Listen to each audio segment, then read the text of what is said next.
The Man with the Axe.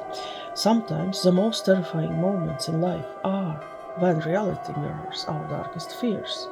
This is a true story from my life. It was the winter of 1996, I believe. I am not 100% sure, but approximately that time. So, when an ordinary walk home became an encounter that I will never forget. Yes, I still remember it. At 16, yes, I think I was around this age, I was making my usual journey back from college, but this time the familiar path felt different. The air was thick with tension, carrying whispers of recent horrors that had shaken our quiet rural community. Just weeks before, or months, it was quite a recent event. News had spread of a gruesome incident in a nearby village, perhaps 10 or 20 kilometers away from our home. I really don't remember exact details, and most of the information I have about that incident was from different rumors. But that really happened. Probably it was in news. I don't know. It is not made up story. So a man later revealed to have mental health issues had brutally, well, let's say, axed two women with an axe. Well, yes, it's not funny, of course, but it was like already, I don't know, almost 30 years ago. So, he was already arrested. His actions had cast a long shadow over our peaceful countryside.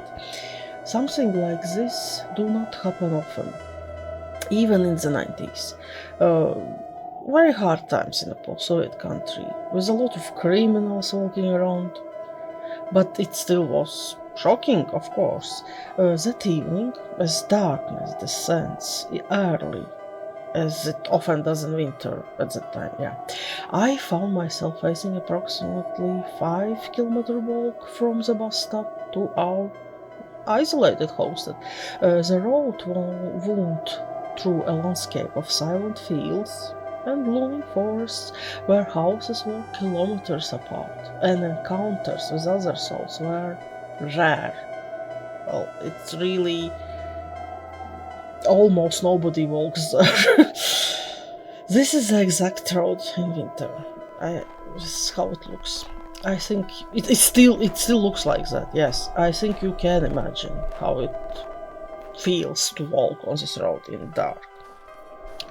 The only sounds were the crunch of my boots on frozen ground. My only worry at that moment was wolves or some dogs running around. Halfway through my journey, my heart nearly stopped. Through the gloom, a silhouette emerged, a man walking towards me. As he drew closer, my blood ran cold. In his hand, unmistakably, was an axe.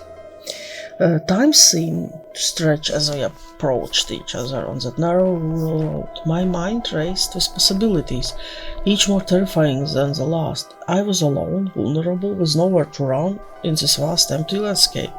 Run and hide was not an option, because obviously if I could see him, he could see me. As we passed each other, neither of us spoke. No customary good evening, no acknowledgement of the other's presence. Perhaps he too sensed a tension in the air, understanding how his appearance might be perceived, considering recent events. We simply walked on, two strangers in the night, one carrying an axe.